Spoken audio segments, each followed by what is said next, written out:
Hello everyone, আসসালামু আলাইকুম। গতকালকে আমি বলেছিলাম যে আমি বগুড়া কেন গেছিলাম, আমার মেয়েকে ডাক্তারের কাছে নিয়ে গেছিলাম। তো ওখানে গিয়ে ট্রেনের সময় অনেকটাই লেট, তো ভাবলাম একটু মার্কেটে ঢুকি। মার্কেটে ঢুকেই এই তো এখানে একটু দাঁড়াইছি, রুষার জন্য ঔষধ নিয়ে আসতে গেছে ওর বাবা। আমরা এখানে একটু দাঁড়াইছি, তো ঔষধটা নিয়ে আসার পরে এই যে একটা টেলিফোনের দোকানে ঢুকছি। এখানে ওর বাবা অফিসের জন্য টেলিফোন দেখতেছিল। তো আমি ভাবলাম এখানে টেলিফোন দেখুক, আমি সময় নষ্ট না করে আমি একটু আমার জিনিসগুলো কিনে নেই। তো আমি একটা কসমেটিকের দোকানে গেছি, ওখান থেকে রুষার জন্য লিপস্টিক আর নেল পালিশ নিয়েছি। ও খুবই বায়না করে এগুলো দেওয়ার জন্য।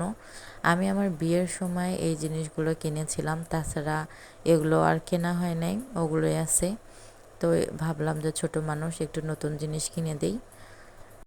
কসমেটিকের দোকান থেকে বেরোয় শ্যামলী হোটেলে আসলাম। এখানে একটু দুপুরের খাওয়াটা খেয়ে নেই, কারণ বিকাল হইতে যাচ্ছে, দুপুরে কিছু খাওয়াই হয়নি। আর এখানে আমার মেয়েটা তো নেল পালিশ দিবে, সে তো খুবই বায়না ধরেছে, তো ভাবলাম ওরকে একটু নেল পালিশ দিয়ে নেই। তো এর মধ্যে আমাদের খাবারটাও চলে আসছে। এখানে মাছ ভর্তা, কচু ভর্তা, ডাল আর খাসির মাংস দিয়ে খাওয়া দাওয়া করলাম।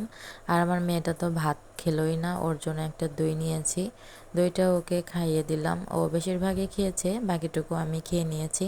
আর এই জিনিসটা যে দেখতে পাচ্ছেন, হোটেলে গেলেই কেন যেন এই জিনিসটার প্রতি আমার প্রচুর লোভ লাগে। এটা তো আমি টিস্যুতে করে নিয়ে যাই, বাসায় এসে এটা খাই। আমার মতো কে কে আসো এই জিনিসটা টিস্যুতে করে বাসায় নিয়ে যায়। খাওয়া দাওয়া শেষ করে এখন আমরা একটা জুতার দোকানে যাব।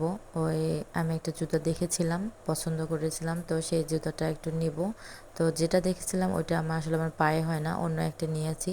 তারপর আপনার ভাইয়া বললো একটা থ্রি পিসও নাও, তো এখান থেকে আমি একটা থ্রি পিসও নিয়েছি। আসলে না চাইতে যদি কিছু পাওয়া যায়, এটা আসলে অনেক একটা ভালো লাগার ব্যাপার। যাই হোক, এগুলো সব কিছু কেনাকাটা করে এখন আমরা বের হয়ে যাচ্ছি, একটা রিক্সা নিয়ে স্টেশনে যাব। তো একটা রিক্সায় উঠে গেলাম এখান থেকে স্টেশনে যাওয়ার জন্য। সাতমাথা থেকে একটু ভিড় ছিল, তো যাই হোক একটু আস্তে আস্তে আমরা গেলাম।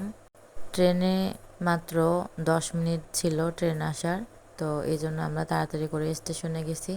এসেই দেখি এখানে একটা মামা হচ্ছে কদবেল বিক্রি করতেছে, তো তার জন্য এখান থেকে একটা কদবেল আমি নিয়ে নিলাম। কদবেল আমার অনেক পছন্দ। আর এখানে একটার পর একটা ট্রেন যাওয়া আসা করতেছে, আমাদের ট্রেনটা আসার কোনো নামই নিল না। ফাইনালি আমাদের ট্রেনটা চলে আসছে। এই তো আমি আমার মেয়ে ট্রেনে উঠে বসে আছি। কিছুক্ষণ যাওয়ার পরে ও একটু ঘুমায় গেছিল। ও ট্রেন বা কোনো কিছু জার্নিতে উঠলেই ও ঘুমায় যায়। আর এই তো আমার শপিং কেমন হয়েছে। সবাই ভালো থাকবেন, সুস্থ থাকবেন। আল্লাহ হাফেজ।